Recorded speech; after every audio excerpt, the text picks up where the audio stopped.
Hola amigos, ¿cómo están?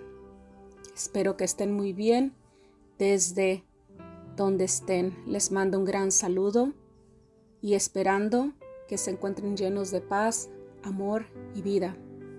Continuamos con Romanos capítulo 5. Justificados pues por la fe, tenemos paz para con Dios por medio de nuestro Señor Jesucristo, por medio de quien también hemos obtenido acceso por la fe a esta gracia, en la cual estamos firmes y nos gloriamos en la esperanza de la gloria de Dios. Y no solo esto, sino que también nos gloriamos en las tribulaciones, sabiendo que la tribulación produce perseverancia, y la perseverancia produce carácter probado, y el carácter probado produce esperanza. Y la esperanza no acarrea vergüenza, porque el amor de Dios ha sido derramado en nuestros corazones por el Espíritu Santo que nos ha sido dado. Porque aun siendo nosotros débiles, a su tiempo Cristo murió por los impíos. Difícilmente muere alguno por un justo. Con todo, podría ser que alguno osara morir por el bueno. Pero Dios demuestra su amor para con nosotros, en que siendo aún pecadores, Cristo murió por nosotros. Luego, siendo ya justificados por su sangre, cuánto más por medio de él seremos salvos de la ira. Porque si, cuando éramos enemigos, fuimos reconciliados con Dios por la muerte de su Hijo, cuánto más ya reconciliados seremos salvos por su vida. Y no solo esto, sino que nos gloriamos en Dios por medio de nuestro Señor Jesucristo, mediante quien hemos recibido ahora la reconciliación. Por esta razón, así como el pecado entró en el mundo por medio de un solo hombre, y la muerte por medio del pecado, así también la muerte pasó a todos los hombres, por cuanto todos pecaron. Antes de la ley, el pecado estaba en el mundo, pero como no había ley, el pecado no era tenido en cuenta. No obstante, la muerte reinó desde Adán hasta Moisés, aun sobre los que no pecaron, con una ofensa semejante a la de Adán, quien es figura del que había de venir. Pero el don no es como la ofensa, porque si por la ofensa de aquel uno murieron muchos, cuánto más abundaron para muchos la gracia de Dios y la dádiva por la gracia de un solo hombre, Jesucristo.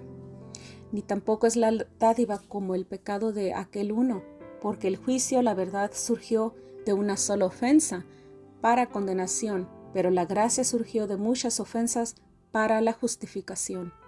Porque si por la ofensa de uno reinó la muerte por aquel uno, cuánto más reinará en vida los que reciben la abundancia de su gracia y la dádiva de la justicia mediante aquel uno, Jesucristo.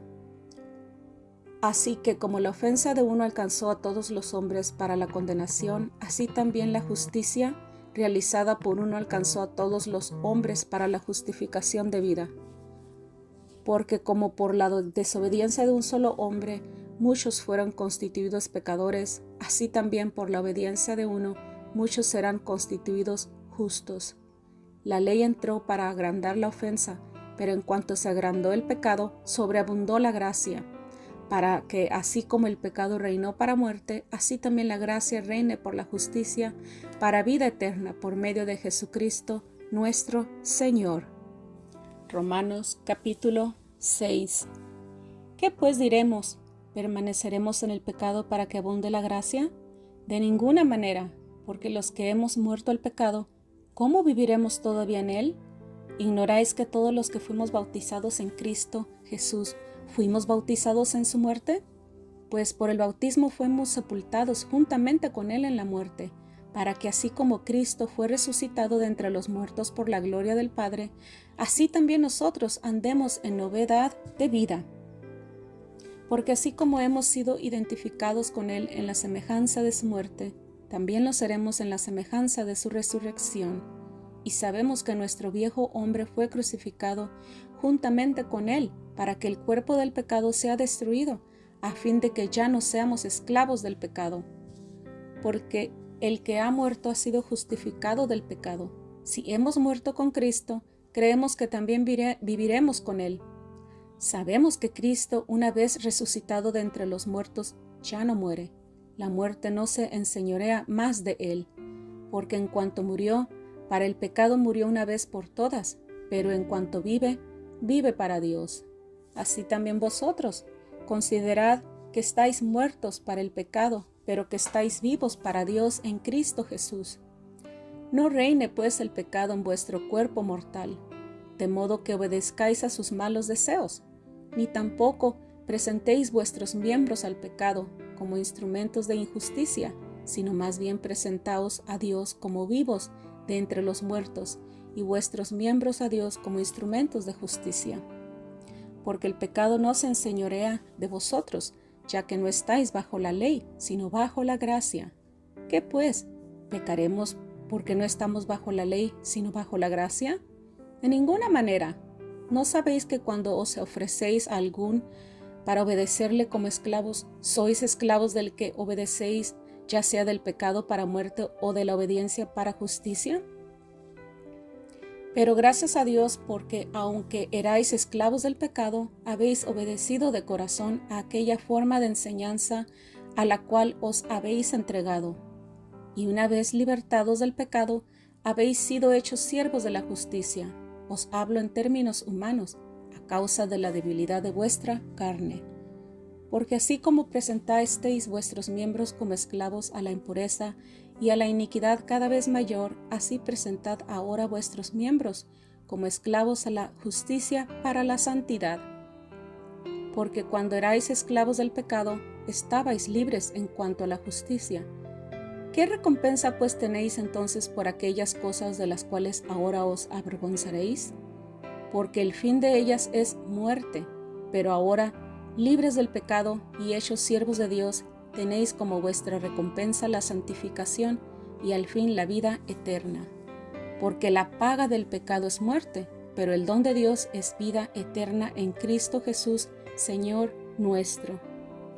Romanos capítulo 7. Hermanos, hablo con los que conocen la ley. ¿Ignoráis que la ley se enseñorea del hombre entre tanto que vive? Porque la mujer casada está ligada por la ley a su esposo mientras vive. Pero si su esposo muere, ella está libre de la ley del esposo. Por lo tanto, si ella se une con otro hombre mientras vive su esposo, será llamada adúltera. Pero si su esposo muere, ella es libre de la ley, y si se une con otro esposo, no es adúltera. De manera semejante, hermanos míos, vosotros también habéis muerto a la ley por medio del cuerpo de Cristo, para ser unidos con otro, el mismo que resucitó de entre los muertos, a fin de que llevemos fruto para Dios.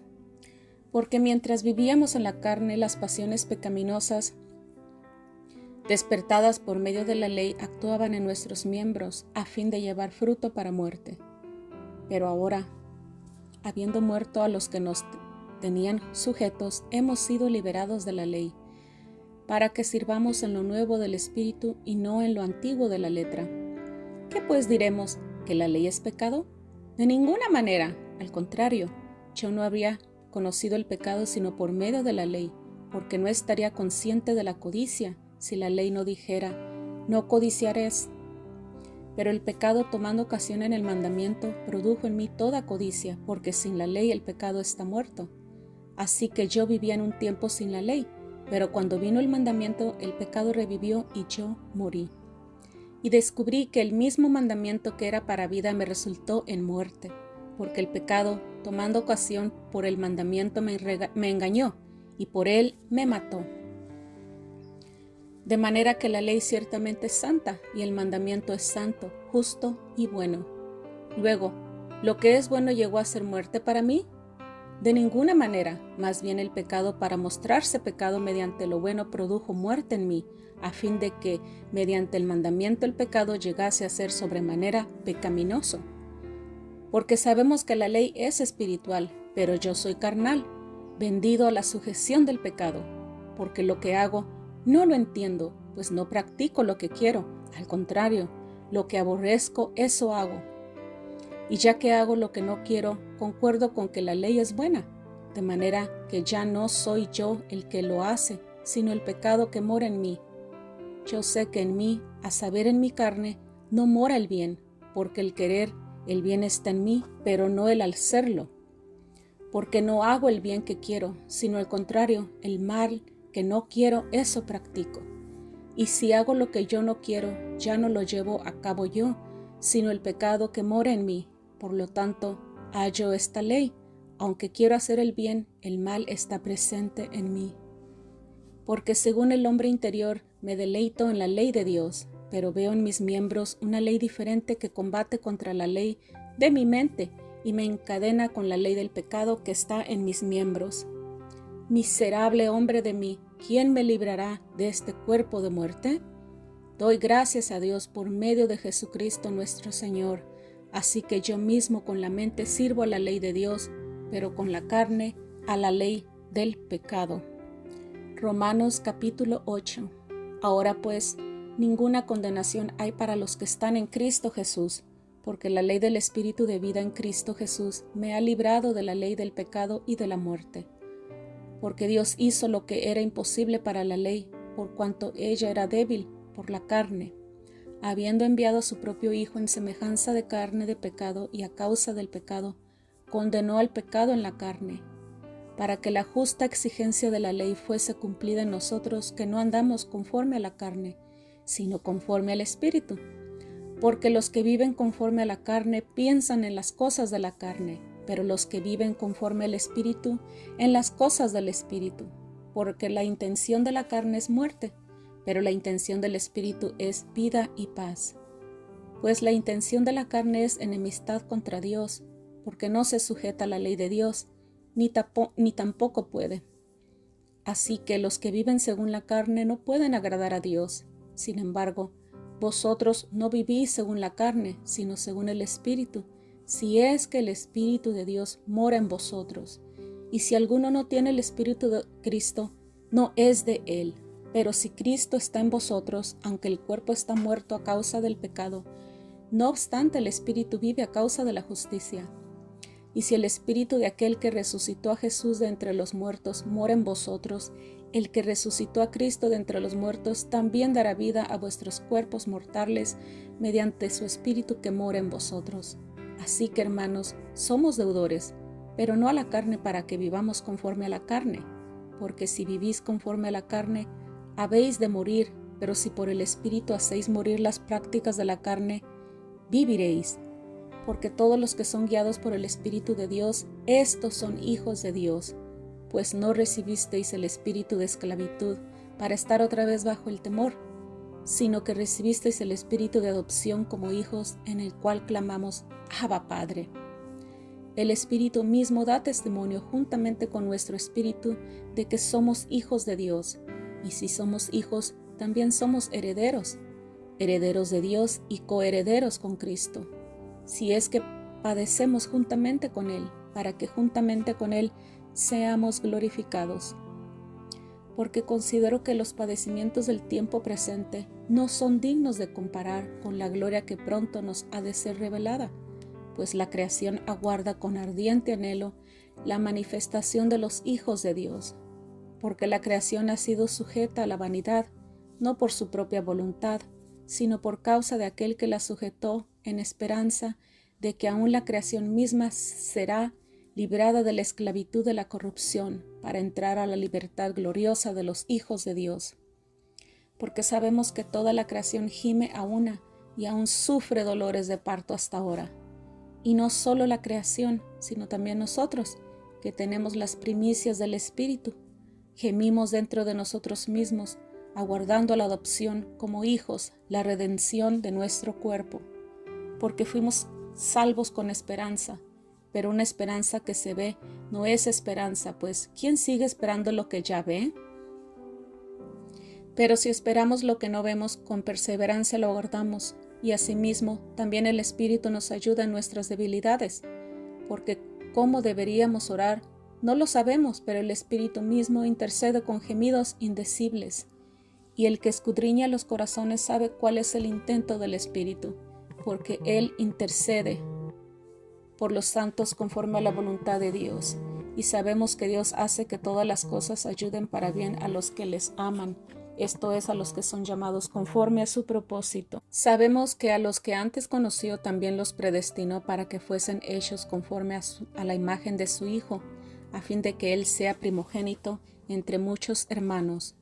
Y a los que predestinó, a estos también llamó, y a los que llamó, a estos también justificó, y a los que justificó, a estos también glorificó. ¿Qué pues diremos frente a estas cosas? Si Dios es por nosotros, ¿quién contra nosotros? El que no eximió ni a su propio Hijo, sino que lo entregó por todos nosotros, ¿cómo no nos dará gratuitamente también con él todas las cosas? ¿Quién acusará a los escogidos de Dios?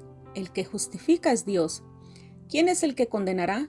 Cristo es el que murió, más aún es el que también resucitó, quien además está a la diestra de Dios y quien también intercede por nosotros. ¿Quién nos separará del amor de Cristo? ¿Tribulación? ¿Angustia? ¿Persecución? ¿Hambre? ¿Desnudez? ¿Peligros? ¿Espada? Como está escrito, por tu causa somos muertos todo el tiempo.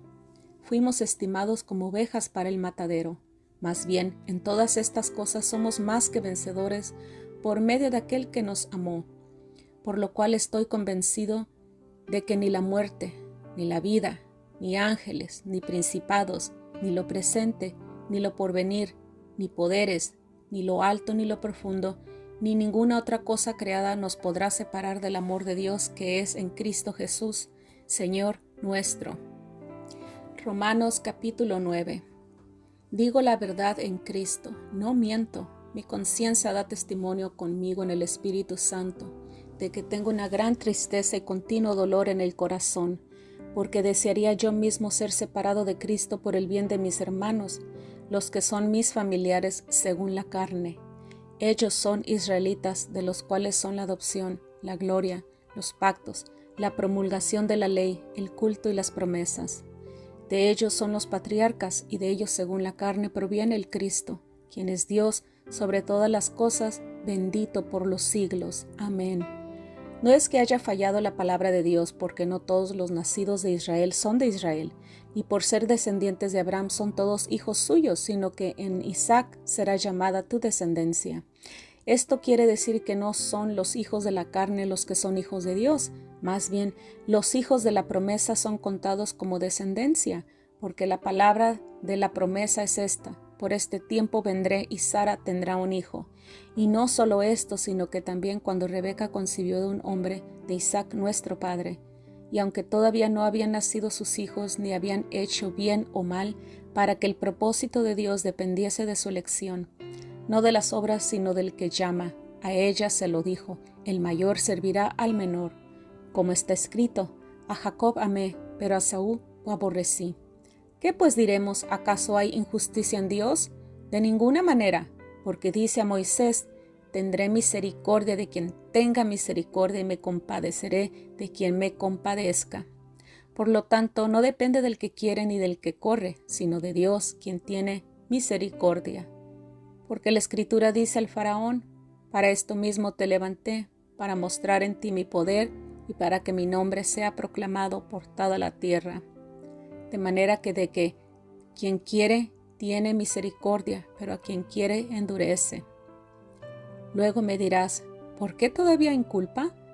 Porque ¿quién ha resistido a su voluntad? Antes que nada, oh hombre, ¿quién eres tú para que contradigas a Dios? Dirá el vaso formado al que lo formó: ¿por qué me hiciste así? ¿O no tiene autoridad el alfarero sobre el barro para hacer de la misma masa un vaso para uso honroso y otro para uso común? ¿Y qué hay si Dios, queriendo mostrar su ira y dar a conocer su poder, soportó con mucha paciencia los vasos de ira que han sido preparados para destrucción? ¿Y qué hay si Él hizo esto para dar a conocer las riquezas de su gloria sobre los vasos de misericordia que había preparado de antemano para gloria? A los cuales también ha llamado, esto es, a nosotros, no solo de entre los judíos, sino también de entre los gentiles. Como también en Oseas dice: al que no era mi pueblo llamaré pueblo mío, y a la no amada, amada. Y será que en el lugar donde se les dijo: vosotros no sois mi pueblo, allí serán llamados hijos del Dios viviente. También Isaías proclama con respecto a Israel: aunque el número de los hijos de Israel sea como la arena del mar, el remanente será salvo, porque el Señor ejecutará su palabra pronto y con vigor sobre la tierra. Y como dijo antes Isaías: si el Señor de los ejércitos no nos hubiera dejado descendencia, habríamos llegado a ser como Sodoma y seríamos semejantes a Gomorra. ¿Qué pues diremos? Que los gentiles, quienes no iban tras la justicia, alcanzaron la justicia, es decir, la justicia que procede de la fe, mientras que Israel, que iba tras la ley de justicia, no alcanzó la ley. ¿Por qué? Porque no era por fe, sino por obras. Tropezaron en la piedra de tropiezo, como está escrito: He aquí pongo en Sión una piedra de tropiezo y una roca de escándalo, y aquel que cree en él no será